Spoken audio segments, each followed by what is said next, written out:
Bueno, viendo lo que viene ahora, me temo que habrá que contextualizar. Sí, habrá que contextualizar o dar un pequeño.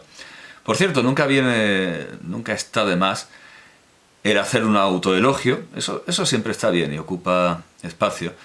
Ya que esto que parecen párrafos sueltos lo he estado averiguando, verificando, confirmando, corroborando, como no hay costumbre de que nadie lo haga. Abandono por fin el estilo académico de citarlo todo, lo cual es absurdo porque uno acaba citando ediciones que no le dicen nada. Sí, yo cito a Platón en una edición de 1996 y los académicos hacen eso. ¿Y de qué sirve eso? Hay que decir el año, quién es el traductor, en todo caso el año de la traducción. Hay que dar datos útiles que permitan reencontrar los documentos. Yo he citado un pasaje del Isidro, poema castellano de Lope de Vega, que me ha costado Dios y ayuda, porque todo el mundo citaba autoridades del siglo XIX, y así no se cita el Isidro, poema castellano de Lope de Vega. Hay que citar directamente el Isidro, poema castellano, no como he visto en centenares de artículos. Como dice Lope de Vega, véase Cánovas, véase Menéndez y Pelayo, véase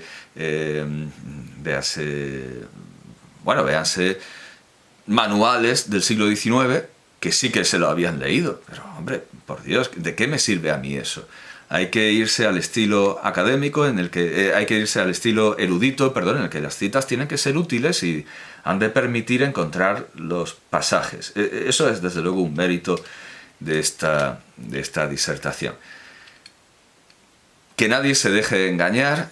Lo que he querido con este comentario de dibujitos animados de la caja tonta, como de muñecajos, ¿verdad? Estos dibujitos animados de la caja tonta, como dice la gente, que es muy tonta, aunque no sé si con esto estoy violando, llevo ya 2 minutos, creo que la censura se puede relajar, no sé si estoy violando algo. Me preocupaba, o sea, lo que viene ahora, porque acabo de leer en las normas que entre lo que se considera odio está la animalización de personas, con lo cual, bueno, pues Casti, Esopo, entiendo que ahora son discurso de odio y son lenguaje de odio.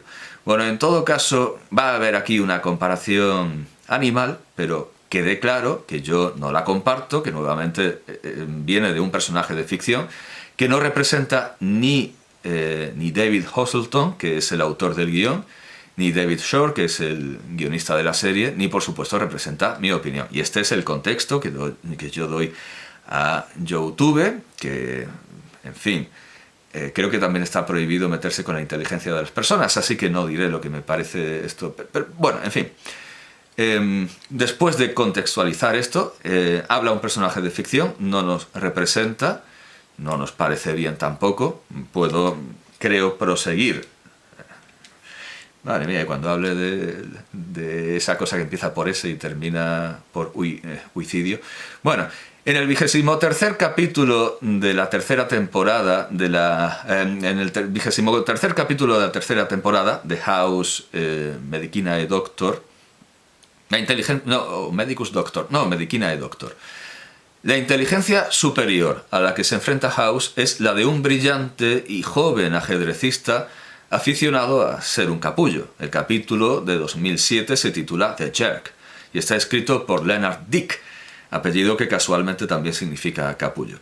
En el 9º capítulo de la sexta temporada de 2009, escrito por David Hasselhoff, se trata, y esto es lo que convenía contextualizar pertinentemente, se trata de un físico que intenta acabar con su inteligencia a base de dextrometorfano. Niños, no lo hagáis, queridos espectadores, no tomen dextrometorfano, no inhalen pegamento, no hagan...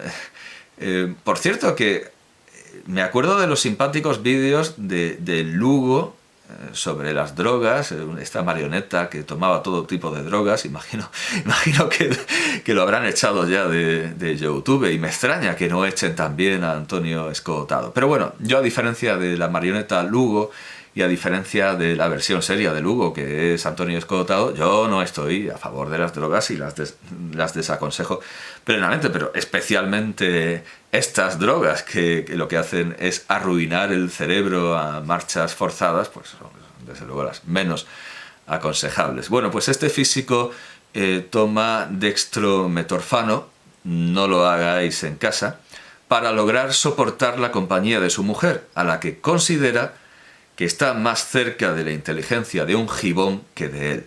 Y esta es la animalización, que ahora es ilegal en YouTube.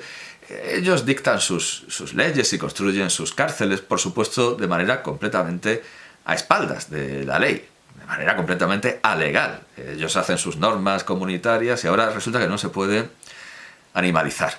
O sea, hay Animali Parlanti, las fábulas de Esopo, Alicia en el País de las Maravillas, todo eso es discurso de odio. El título del capítulo, Ignorance is Bliss, la ignorancia es una bendición, también procede, como el de la película de Gondry de 2004, Eternal Sunshine of the Spotless Mind, de un poema del siglo XVIII, en este caso, Ode on a Distant Prospect of Eton College, oda sobre una perspectiva lejana del colegio Eton, el colegio de Eton, de Thomas Gray, de 1768, que hay que relacionar con adagios estudiados por Erasmo en sus Quilíades como el 1981, in nihil sapiendo iucundissima vita, sin saber nada la vida es gozosísima. El 3651, nihil inanius quam multas quire, nada más inane que saber muchas cosas, contra el que se revela Erasmo, pero que se puede relacionar con el 418. Multa novit vulpes, verum equinus unum magnum. Mucho sabe la zorra, el erizo en cambio algo grande. Con muchas cosas sabe la zorra, el erizo en cambio una grande. Y que contrasta solo aparentemente con el 4042. Nil dulcius quam omnia scire, nada más dulce que saberlo todo. Pero claro, mucho no es todo. Saberlo todo está muy bien. Saber muchas cosas puede ser perjudicial. El nombre del paciente James Sidas, o en realidad Sidas, porque es un apellido en último término, claro, ruso, judío ruso. James Sidas evoca el de William James Sidis, que suele proponerse como ejemplo de una inteligencia superdotada fracasada. El fracaso de Sidis, como todos los fracasos de la historia, fue muy relativo. Buena parte de su caída en desgracia se debe a que se hizo ateo y socialista, que estaba, claro, muy mal visto en su ambiente, en el ambiente en el que acabó, porque claro, en Rusia también hubiera estado mal visto, pero no creo que hubiera ni siquiera sobrevivido en la Unión Soviética. Kathleen Montour se esforzó en demostrar en un artículo publicado en 1977 en American Psychologist y titulado William James Sidis, The Broken Twig, que la educación acelerada de los niños superdotados, habitualmente considerada la causa de su fracaso intelectual o vital, no es nociva, aunque no parece que se pueda acelerar lo que Flaubert llamó acertadísimamente en el título de su novela de 1868, la educación sentimental, sentimental. En una sátira levantina en el espectro ideológico de la France contra los robots, de Georges Bernanos, de 1947, pero más templada y moderada. Perdemos la cuenta de las veces que Bernanos nos llama imbéciles. El maestro y el robot, de José Antonio del Cañizo Perate, de 1983, en esta sátira unos escolares aprenden aceleradamente mediante píldoras.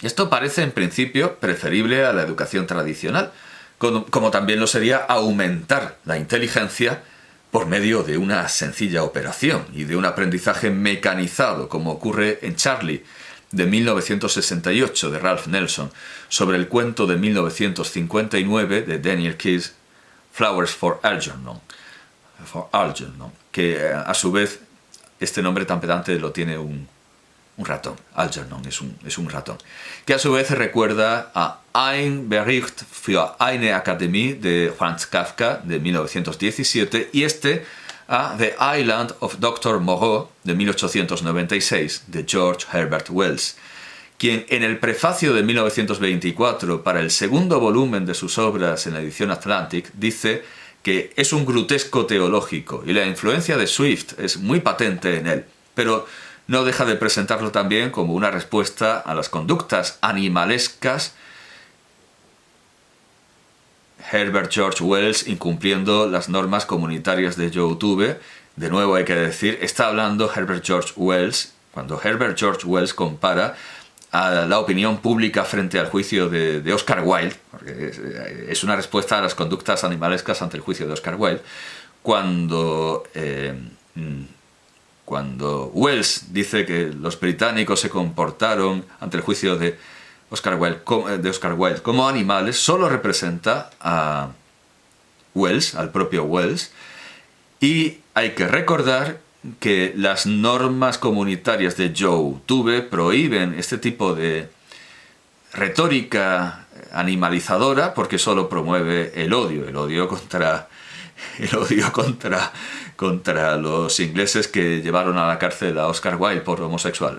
No hay que dar discursos de odio de este tipo contra los pobres ingleses que hicieron escarnio, ludibrio, mofa y befa de Oscar Wilde por ser homosexual. No, tenemos que respetarnos todos, vamos a llevarnos bien. O sea, insisto, condenamos esta animalización por parte de Wells.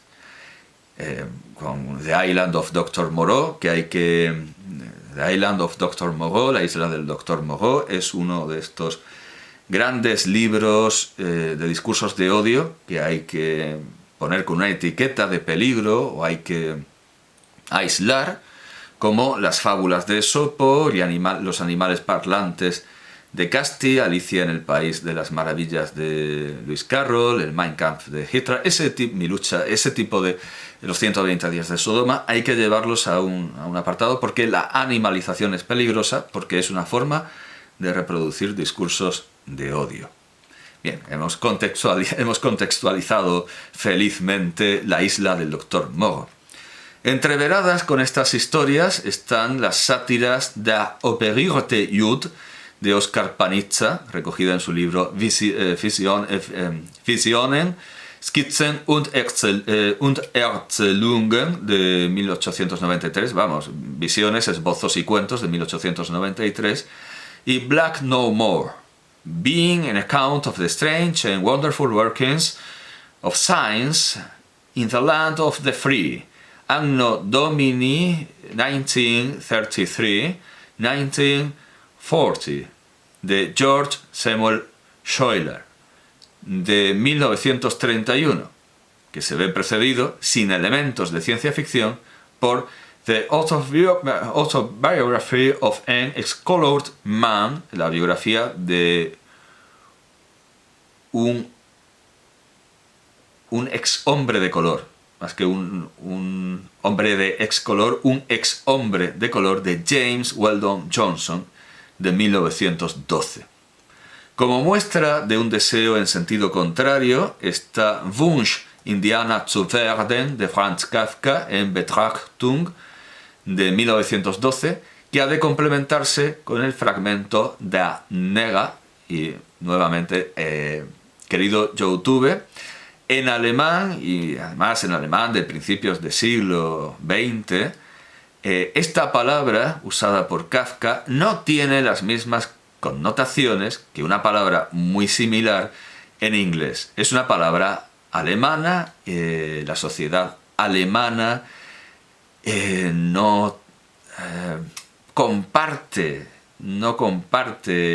ese núcleo. Bueno, es que cualquier palabra que diga al final va a despertar al algoritmo, así que Kafka no es racista, ¿vale? Que Kafka no es racista, todo lo contrario. Además, su anotación de 1917 en Die 8 Octavhefte, en los 8 cuadernos en octavo, su anotación se parece mucho a la visión que tiene Peter Altenberg de lo mismo, de estas ferias, de estos zoológicos humanos. Es decir, es que me podrían cerrar el vídeo porque Kafka dice esta palabra, pero es todo lo contrario, es un alegato contra el racismo. Igualmente complementarias entre... Bueno, de hecho, es que bueno, no es nada nuevo. De hecho, ya se consideró que el cuento de Panizza era antisemita e incluso se consideró que la novela de Schoeller, o la noveleta, sí, la novela de Schoeller, también era racista. Y alguien dirá, pero si Schoeller es negro, da igual, es un negro. Bueno, madre mía, ya no se puede decir. Pero bueno, eso de ya es relativo, porque si hablamos de Panizza, a Panizza lo metieron en la cárcel por escándalo público después de esforzarse muchísimo en encontrar a alguien que se pudiera escandalizar, porque como la ley exigía una denuncia de alguien que hubiera comprado el libro y se hubiera escandalizado, apenas nadie había comprado el libro, y además quien lo había comprado pues era admirador de Panizza, no lo había comprado para denunciar. Eso es algo común ahora, ¿verdad? Que la gente se haga seguidora de mi canal para insultarme. O sea, lo que ahora se llama un hater no existía en tiempos de Panizza. La gente compraba libros y le gustaba el autor, no para denunciarlo. Y entonces tuvieron que hacer ahí un esfuerzo ingente, moviendo Roma con Santiago, para encontrar a un policía en no sé qué localidad que había comprado el libro. Y entonces le ordenaron ofenderse. Le dieron la orden de ofenderse y entonces fue viable el juicio por inmoralidad o por atentado contra la moralidad pública de Óscar Panizza, que bueno, luego al final, como vamos a decir más adelante, al final enloqueció, es normal con todo esto que movieron contra él, y lo pillaron andando medio desnudo por la calle, pero seguramente nada de esto habría pasado si le hubieran dejado publicar, escribir y hablar con libertad, no con esta cárcel esta cárcel, no con aquella cárcel tan parecida a la nuestra. En fin. Igualmente complementarias entre sí resultan las historias de Isaac Asimov o Isaac Asimov, segregacionista, que en español se ha traducido siempre como el racismo. Es que ya no sé si decir hasta... de 1967, y de Bicentennial Man, el hombre bicentenario, de 1976. Esta, desde su comienzo, recuerda la atmósfera de Stico, de Jaime de Armiñán, de 1985. Y bueno, retomando el tema y concluyéndolo, ni Panizza ni Schoeller son racistas. O sea, en fin, es buscarle los tres pies al gato, coger las cosas... Es como la vieja que llama a la policía porque dice que en la ventana de enfrente hay un hombre desnudándose, y la policía le dice, pero si no se ve nada. Y les dice, sí, súbanse al armario y verán. Es significativo que los pacientes de estas historias, los pacientes en estas historias sobre el cambio de raza, sean voluntarios, en tanto que en las historias antes mencionadas sobre el aumento de inteligencia lo sean por la fuerza o el engaño. Como dice Descartes en la primera parte de su Discours de la méthode de 1637, el original está en francés y luego vino la traducción latina, el buen sentido es la cosa mejor repartida del mundo, porque todos piensan estar tan bien provistos que incluso los más difíciles de contentar en todas las demás cosas no acostumbran a desear más del que tienen. Es más, podríamos añadir, lo normal es que quieran menos, especialmente cuando descubren la proporción inversa entre inteligencia y felicidad que Lisa le muestra con un gráfico a Homer en el 9º capítulo de la 12ª temporada de Los Simpson de 2001, escrito por Al Jean y titulado Homer, con la R final al revés, imitando el título de Charlie de Ralph Nelson con Y y no con IE, que a su vez imita las grafías de la historia de Daniel Keyes.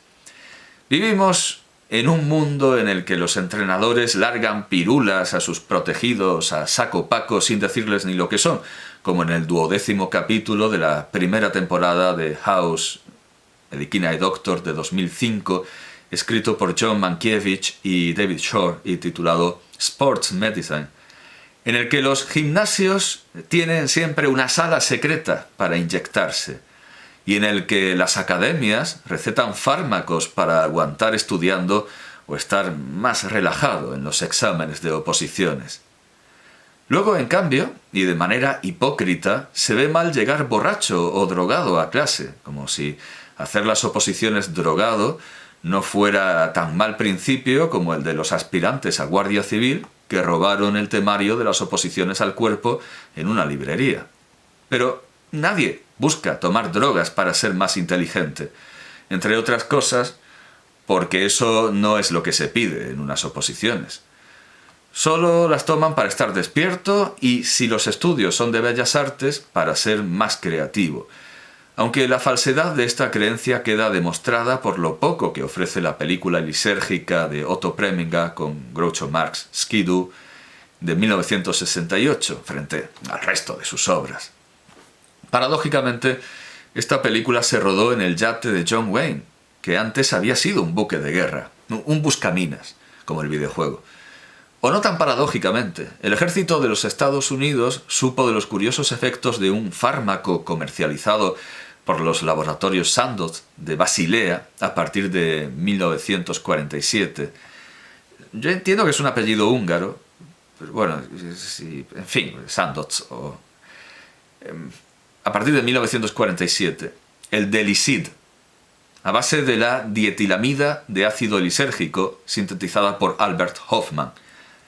El 24 de septiembre de 1950, Edward Hunter publicó en el periódico Miami Sunday News el reportaje Brainwashing: Tactics Force Chinese into Ranks of Communist Party, primera aparición de un concepto que desarrollaría en otros artículos y libros y que intentaría explicar no solo la sumisión al Partido Comunista por parte de la población de la China continental y la norcoreana, sino por qué empezaron a volver prisioneros estadounidenses que también defendían a los regímenes que habían ido a combatir. Aunque en el artículo que acuñó el término Edward Hunter pensaba ante todo en los referentes soviético y húngaro, en febrero de 1950 se había estrenado Guilty of Treason de Felix Ellison Feist sobre el arresto, tortura y farsa judicial contra el cardenal József Mindszenty, esto sí que es húngaro, József Mindszenty,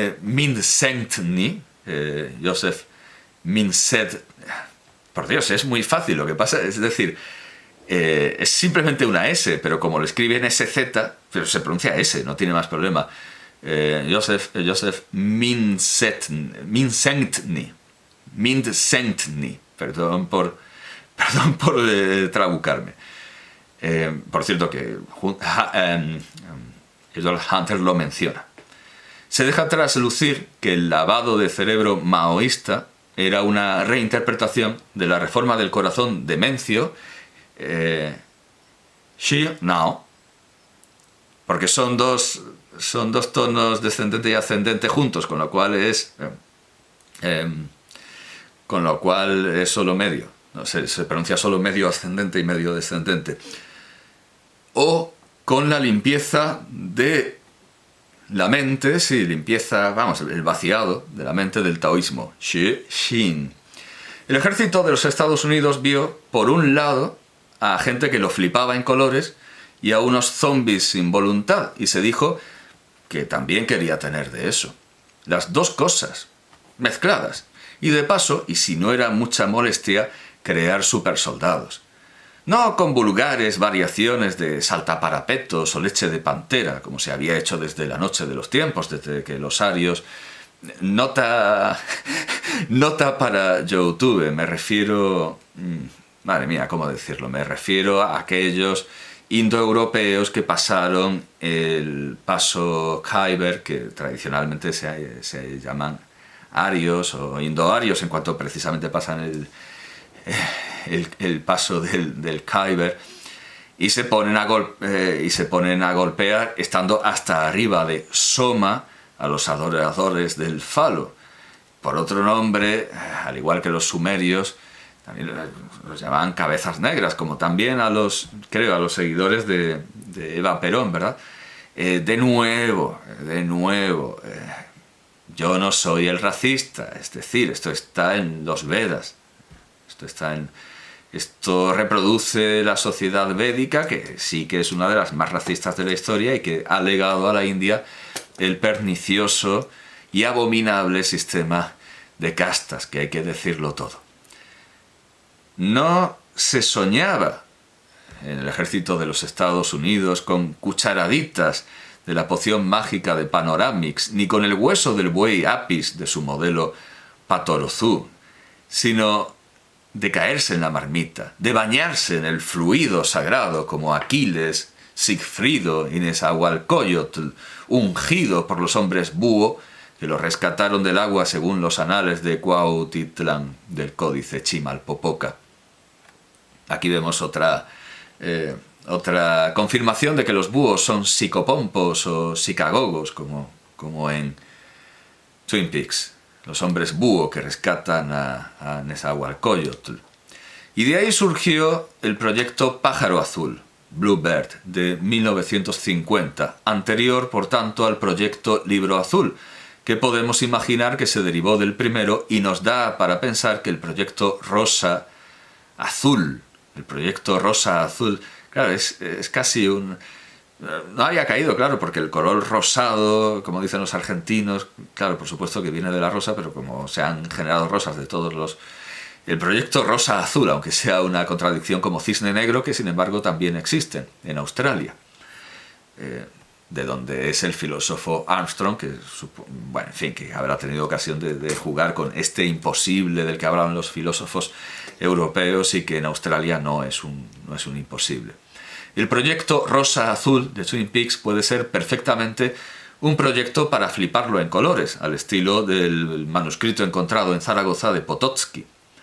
Luego se convirtió en el proyecto Alcachofa, escrito todo en mayúscula, Artichoke, y finalmente en el proyecto MK Ultra, que fue destapado por el Congreso a raíz de un artículo de Seymour Myron Hersh, titulado Huge SIA Operation Reported in US Against Anti-War Forces, Other Dissidents in Nixon Years, publicado en The New York Times el 22 de diciembre de 1974. Es en este contexto en el que hay que entender Firestarter, yo qué sé, enciende fuegos, pirómana o incendiaria. Sí, incendiaria, Firestarter, de Stephen King, de 1980, que fue llevada al cine por Mark L. No tengo ni idea de lo que es, de qué es esta L. No aparece en ninguna biografía ni en ningún diccionario del cine. ¿A qué se corresponde la L? Por Mark L. Lesta en 1984. The Scanners, de David Cronenberg, de 1981, a cuya gestación hay que añadir la tragedia de la talidomida, que no fue prohibida en Canadá hasta 1962. En Estados Unidos no entró gracias a la Food and Drugs Administration, que también ha prohibido en tiempos recientes otras cosas por las que en España había un encendido entusiasmo, y luego al final esas cosas que la DEA no...